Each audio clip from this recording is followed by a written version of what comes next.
Shalom. This is High Priest Kalvon of the Law, also known as Kalvon Israel, back with another video lesson, giving all praises, honor, power, glory, dominion, majesty, reverence, blessings, worship, love, and admiration to the Most High, Yahweh, and Yahweh only. Double honors, triple honors to Yahweh and Yahweh only. No Bahashem. Understand that? All right. Now, today's video lesson is the high priest slaughters the New Testament idol like we're commanded to do. We're to bring down their pillars and burn their groves and completely destroy their altars that they build up for their idols.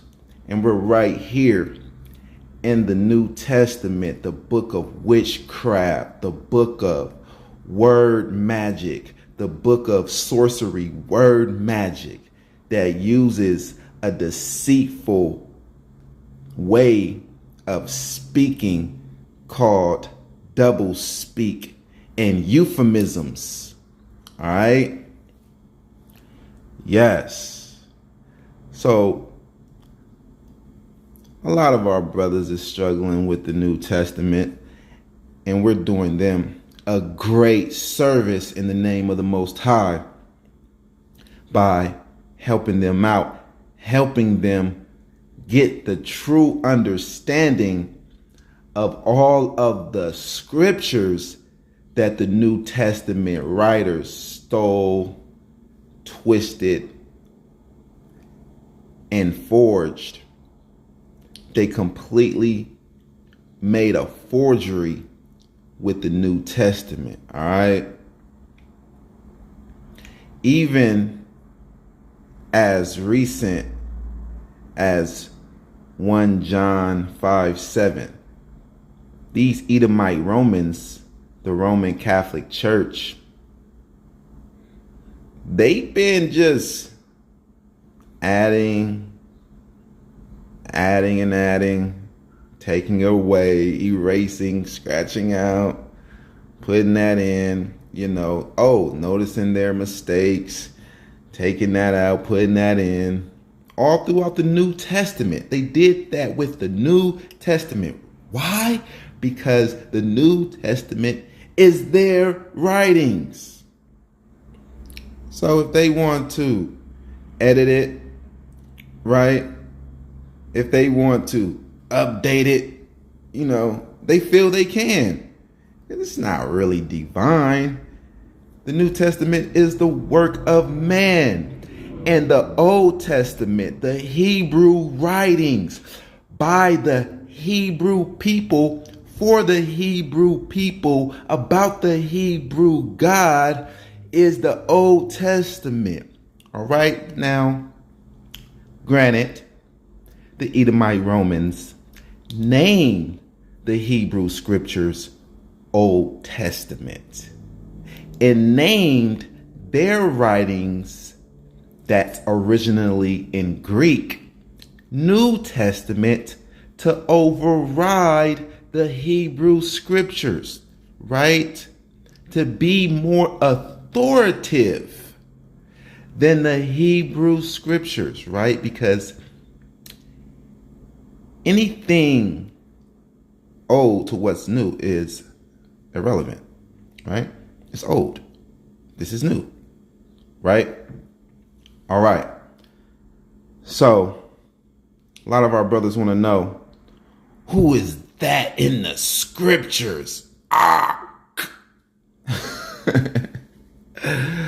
Who is that in the scriptures? All right, so we're going to let them know, who is this in the scriptures?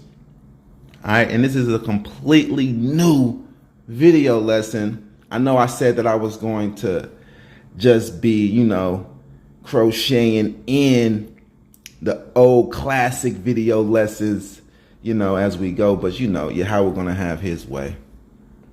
And we're definitely going to do that. But, you know, I got these new lessons, man, that I'm trying to get out there. And we need this to help the people. I'm constantly in interaction with the people online, in the streets, you know. And like I said, this is a great service. All right. So let's get into it. We're right here in the book of witchcraft, the New Testament. All right. And we're starting at Hebrews 1:5. Okay. Hebrews 1:5. For unto which of the angels said he at any time, Thou art my son, this day have I begotten thee. And again, I will be to him a father, and he shall be to me a son. I mean, well, he said that to King David. He said that about King David in Psalms 89, verse 27. He made King David his firstborn, which means he anointed him above everyone else. Verse 6. And again, when he bringeth in the first begotten into the world, he said, and let all the angels of God worship him. And of the angels he said, who maketh his angels spirits and his ministers a flame of fire. But unto the Son he saith, Thy throne, O God, is forever and ever. A scepter of righteousness is the scepter of thy kingdom. Thou hast loved righteousness and hated iniquity. Therefore God, even your God, has anointed thee with the oil of gladness above thy fellows. Okay. So who is this talking about?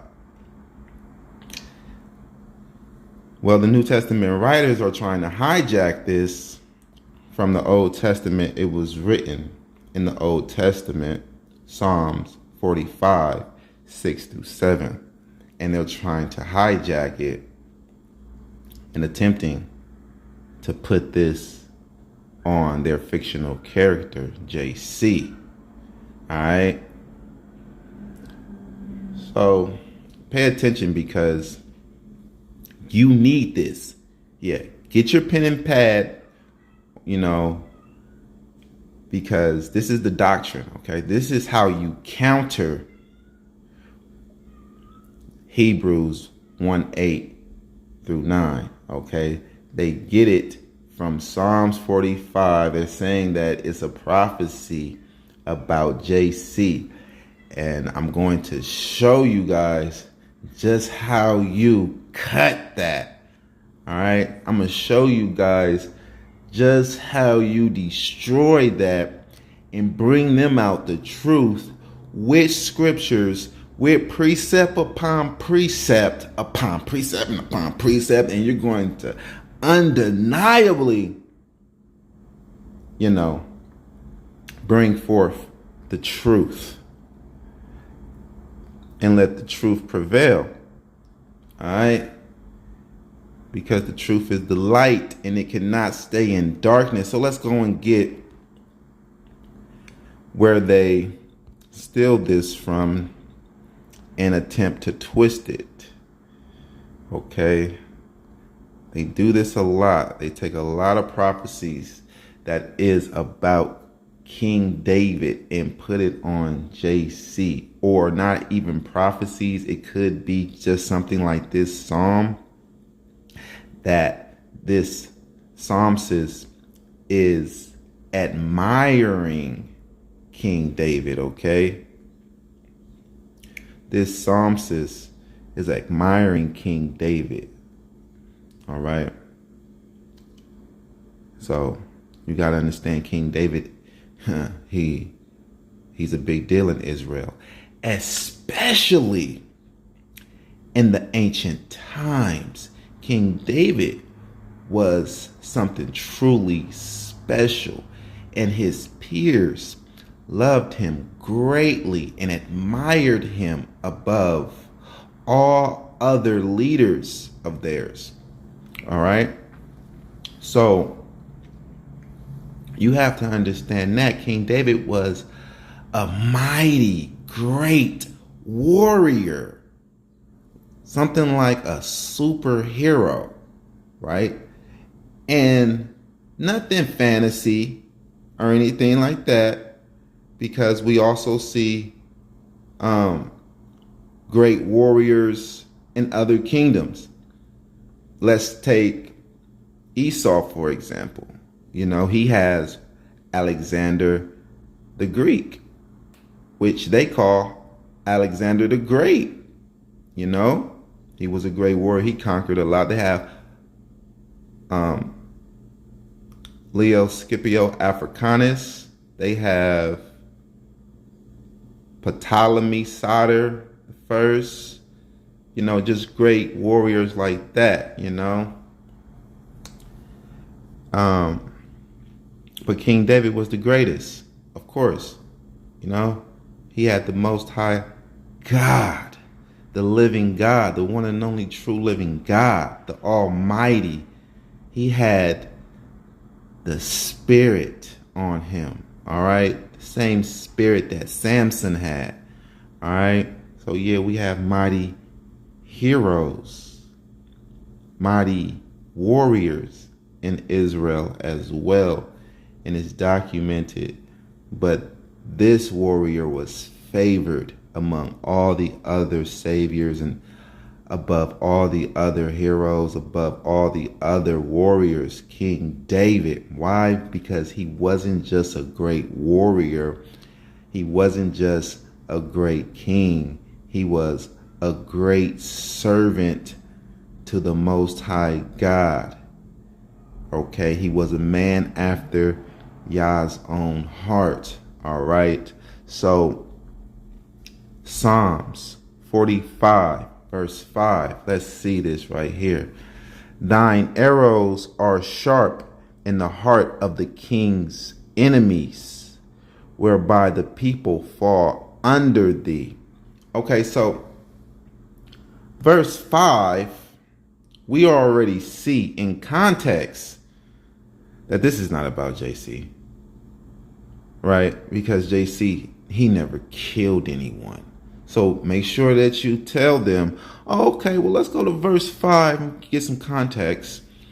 Okay, you got to get at these Christian lights like this. All right, well, let me break this down for you. Let's go to Psalms 45, verse 5. Let's get some context. Thine arrows are sharp in the heart of the king's enemies, whereby the people fall under thee. Right? Till I make your enemies your footstool. Yeah. Whereby the people fall under thee. Right? And also, this is twofold. Whereby the people fall under thee, it is the people of Israel.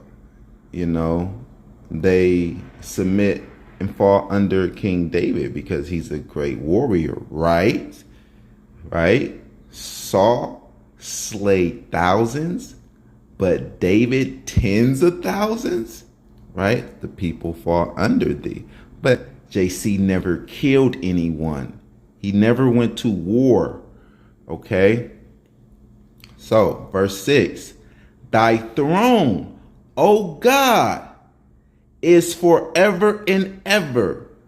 So, this is a psalmist, right? This psalm writer is calling David God, right? Big G, capital G. Okay?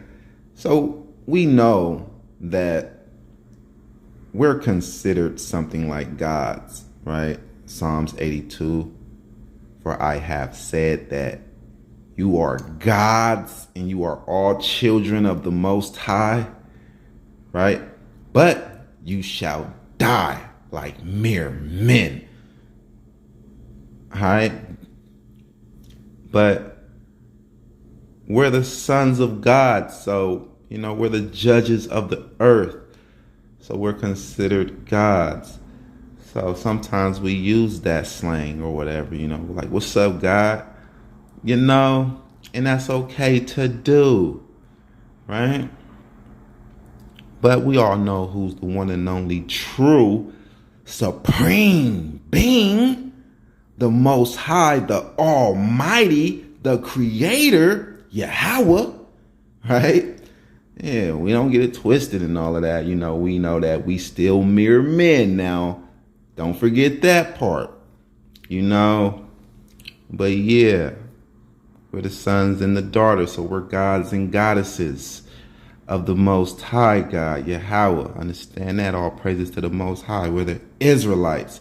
Okay? So this psalmist is saying, thy throne, O God, is forever and ever. The scepter of your kingdom is a right scepter. Thou loveth righteousness and hatest wickedness. Therefore, God, your God, has anointed you with the oil of gladness above thy fellows. All right? So, well, that's nice. That's something very nice. That's a beautiful compliment that this admirer of King David has wrote about him, okay? So we're going to go back to verse 6 and we're going to see, thy throne, O God, is forever and ever. The scepter of thy kingdom is a right scepter. And we're going to go and get the proof that this is about King David and not JC. All right, because JC, he did not want to be king. He ran. He hid himself. He fled in the mountains. He did not want to be king. Facts. Y'all gonna try to say that's not facts? You Christian lights gonna try to say that's not facts? Yeah, better not. You already know, man. Over here at YOZ, we know the New Testament very well. All right? And there's nothing to bring that out. Just to remind you, right? Now, get back on time, man. All right? And we're going to go to 2 Samuel 7, verse 16. All right? 2 Samuel chapter 7, verse 16. In thy house and your kingdom shall be established forever before thee. Thy throne shall be established forever. There you go, man. This is about King David. From the top. And thine house and thy kingdom shall be established forever before thee. Thy throne shall be established forever. So he's going to be established forever, not just his kingdom. He says forever before you. That means you're going to be seeing it forever. According to all these words and according to all this vision, so did Nathan speak unto David. Unto JC.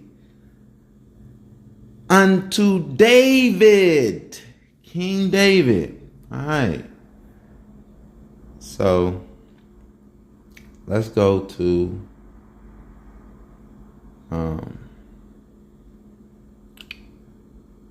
verse 7. let's go back to this. Psalms 45. Because this will choke you up right here. You know, this definitely will choke you up, man. All right. You probably didn't even know about Psalms 45. And you'd be like, what? Hold on. It say what? Who is that? Right? And they can get you just like that, man. How you stumbling, man. They be laughing at you. How you stumbling like, yeah, get back at me. You be like, yeah, all right, just give me 1 second. Yeah, hold on. So, you know, it's good to have this, man. This is the doctrine. This is how you counter. All right, this is your shield, man. This is how you counter and you cut. You got your shield and your sword on this one. All right. So, Psalms 45, verse 7. Thou loveth righteousness and hate wickedness. Therefore, God, thy God, has anointed thee with the oil of gladness above thy fellows. Oh, so when did that happen to King David? Above thy fellows, anointed thee with the oil of gladness. The oil of gladness.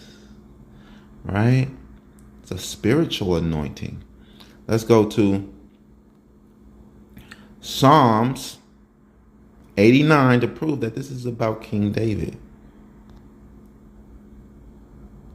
All right.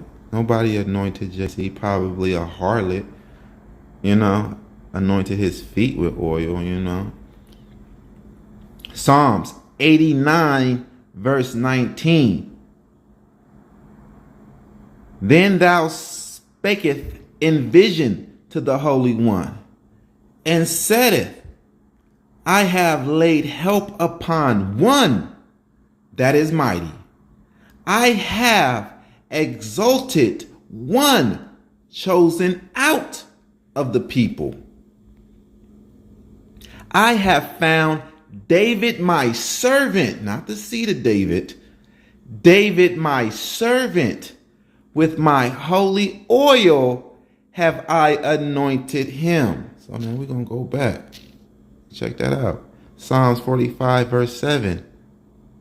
Thou loveth righteousness and hate wickedness. Therefore, God, your God, has anointed you with the oil of gladness above thy fellows. See, he said, I have chosen one out of the people. All right. So let's just keep reading. All right. Yeah, let's just keep reading. But first, let's go back to verse 2. All right, let's go back to verse 2 in Psalms 45. You know, for more context, let's just read the whole chapter and we're going to break it down, because this whole chapter is about King David. All right. A song of love. My heart is inditing a good matter. I speak of the things which I have made touching the king. My tongue is the pen of a ready writer. Thou art fairer than the children of men. Grace is poured into thy lips. Therefore, God has blessed thee forever. Right? God has blessed thee forever. Let's go to 2 Samuel 7, verse 29. This is 2 Samuel 7, verse 29.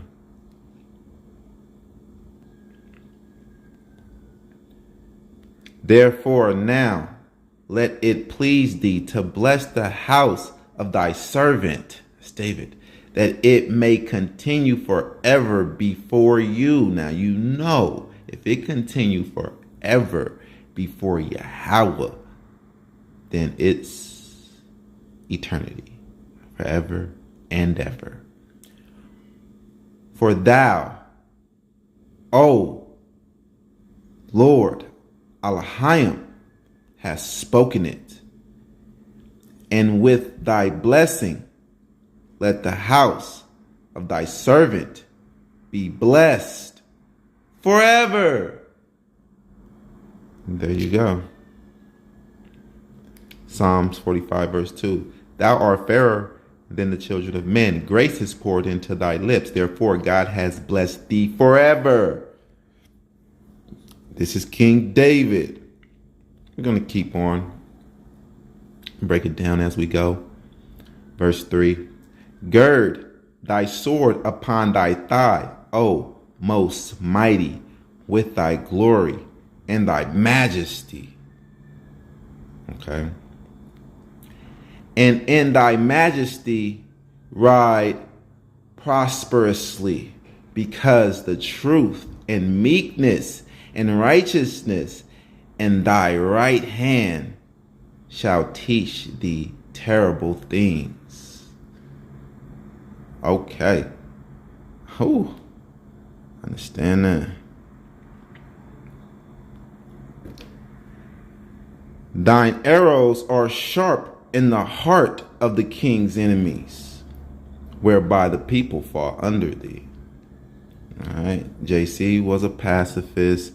He was a damn soft-ass hippie. He was anti-war. He was soft. He wasn't about that life. All right. He wasn't about that. You know. Psalms 45 verse 6. Thy throne, O God, is forever and ever. The scepter of thy kingdom is a right scepter. And we brought that out. Thou loveth righteousness and hate wickedness. Therefore God, your God, has anointed thee with the oil of gladness above thy fellows. There you go. Brought that out. All thy garments smell of myrrh, aloes, and cassia, out of the ivory palaces whereby they have made thee glad. So this is someone that's been treated royal. JC wasn't no royal nothing, right? He was a bum. Literally, for real. He was a bum, right? He had nowhere to lay his head. Birds have nests. Foxes have holes. But the Son of Man has nowhere to lay his head. So, man, he wasn't no king, man, or nothing like that. He's a fictional character, you know, created by the Edomite Romans to deceive. Verse 9. Reading on. King's daughters were among thine honorable women. Upon thy right hand did stand the queen in gold of Ophir. King's daughters were among thy honorable women. Upon thy right hand did stand the queen in gold of Ophir. Yeah, so JC, man, he was like an Enoch. He made himself an Enoch, man. He didn't have no wives. Definitely not the king's daughters, you know. Let's go and get that. That's King David. We're going to go to 1 Samuel. Precept upon precept upon precept. We're going to go to chapter 18, verse 20. You there already? You there? All right, cool. Fast. 1 Samuel 18, verse 20. And Michal, Saul's daughter, loved David. And they told Saul, and the thing pleased him. There you go, man. There you go.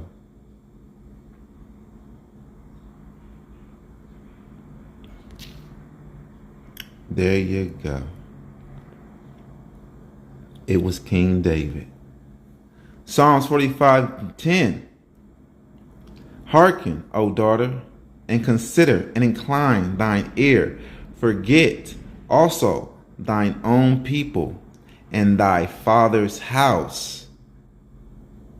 So shall the king greatly desire thy beauty, for he is your Lord, and worship you him. Exactly. The women. The women got to worship the men, especially if you're a woman that is given to a king, a real king, right? Set in position by the Most High and by the people. All right, yeah, you're going to worship him. Just like Isaiah 45:1. 7 women shall cleave to one man, saying, we will eat our own bread and wear our own apparel. Only let us be called by your name. Exactly. So we're going to be kings too. We're going to be made kings just like King David on the second earth, in the resurrection, All praises to the Most High. Ooh, that's a extreme blessing. We will never taste death. It only gets better from here. Yep, we're going up. Right? It's only scepters, thrones, castles, palaces, slave plantations, whole bunch of slaves for us. Right? We're going to be made King David. That's right. And we brought that out, and we're going to continue to bring that out. Everything that I say, we can prove, right? Over here at YOZ. Right? Yeah. So, I know, man, I'm going to have a big, big slave plantation, boy. Right? Yeah. And something like that movie Django. Something like that movie Django with that white slave owner, not Candyland, but the one right before Candyland. They called him Big Daddy. All right, I'm gonna have a whole bunch of fine ass Edomites and Ishmaelites and Moabites all on my plantation, dressed in fine slave clothes, right? Super fine. I'm talking about hand-picked. The ones that are living lavish on this earth, in this life, yeah, I'm talking about those ones. In fine slave clothes on my plantation, man. You're going to be like, dang, where the men at? There's a whole bunch of slave women here. Yeah, but the men are going to be in the backpack, tucked, beat down, you know what I'm saying? Way in the field. All right, with taskmasters over them and all of that, man. But yeah, Big Daddy.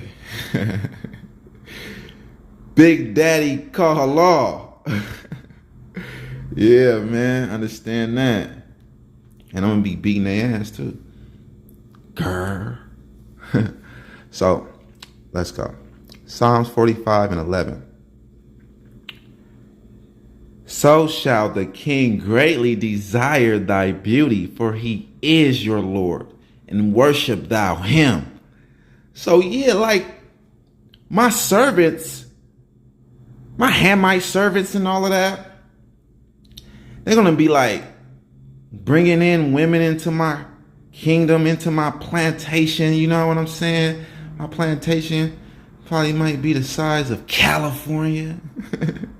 You know what I'm saying? I'm going to be the governor of, the king of a great inheritance, great portion, right? And the Hamites going to be trying to kind of school the women, look, he is your Lord, okay? You act right and you behave yourself, right? And the daughter of Tyre shall be there with a gift. Look at that. beautiful Hamite girl. Yeah, we're going to have Hamite women too. In fine slave clothes. That's right. Just the finest of the Hamites. Maybe an Nubian or an Egyptian or two. You know what I'm saying? Maybe a damn Ethiopian, you know? And the daughter of Tyre shall be there with a gift. Even the rich among the people shall entreat thy favor. The king's daughter is all glorious within. Her clothing is of wrought gold.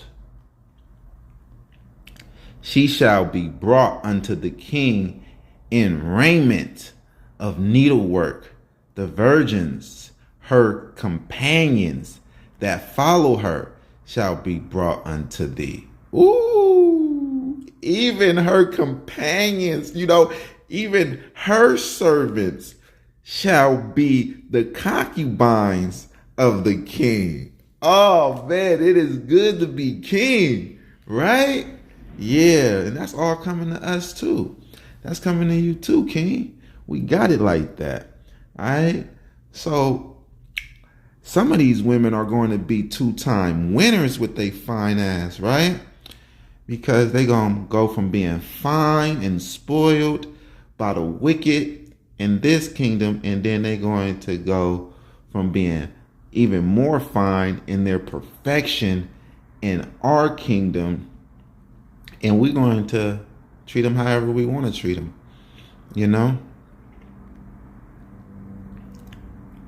That's just how the Most High made some of these women, man. These women is fine, man. 2-time winners, man.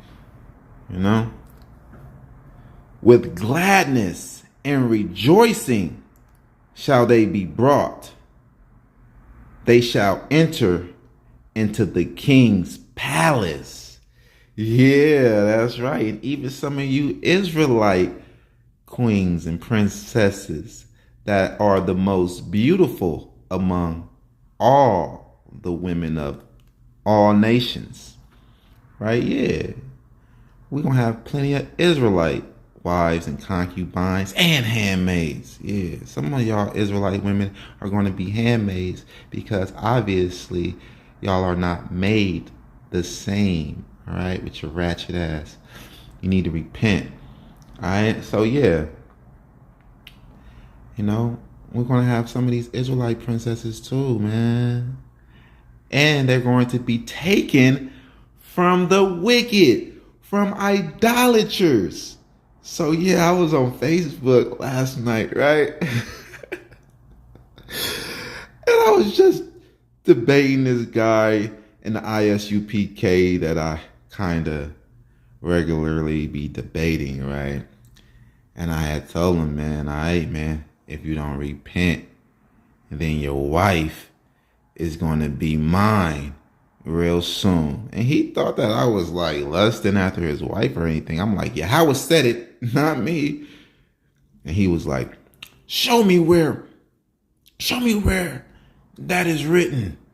I'm like, well, I know you only read the New Testament and all, So let me give it to you through Jeremiah 8. Then a precepted with Jeremiah 6. He didn't like that. Yeah, but that opened his eyes though. And I was like, yeah, I bet you go and take a second look now. I bet your ass go and study now. You don't want to get your little cookie poo took. He started laughing. Yeah, no, that's real. I bet he is going to go study now. You don't want to get his little cookie poo took. With gladness and rejoicing shall they be brought. They shall enter into the king's palace. So they going to be happy. They man was destroyed, but now they in complete royalty. They ain't going to be thinking about you. Bucko. They're not going to be thinking about you, Bucko. That's what he like to say. Yeah? That's what that ISUPK idolater like to call me. Bucko. I'm like, bro, that's like some hillbilly slang. Like what? Right? Weird. All right, so verse 16. Instead of thy fathers shall be thy children, whom thou mayest make princes in all the earth. So yeah, we're going to be like King David as well. 17. I will make thy name to be remembered in all generations. Therefore shall the people praise thee forever and ever. All right. It's not JC. JC was invented. Okay. And he wasn't invented yet. Understand that. I will make thy name to be remembered in all generations. So in this generation that this psalmist is speaking of, or speaking in, where is JC? JC is not known to the people. He wasn't revealed to the people. I will make thy name to be remembered in all generations. So this generation that this psalmist is writing this psalm in, where is JC? Not invented yet. He wasn't made known to this generation or the next generation after that. He came about he did not come at all, but he was written about 1,500 years later, man. Come on now, man. This is not about JC at all. Well, there you go. That's all. That's all. We debunked it. That's all that's up in there. All praise to the Most High. Yahweh. Understand that. Kram Yashal. Rise, Israel.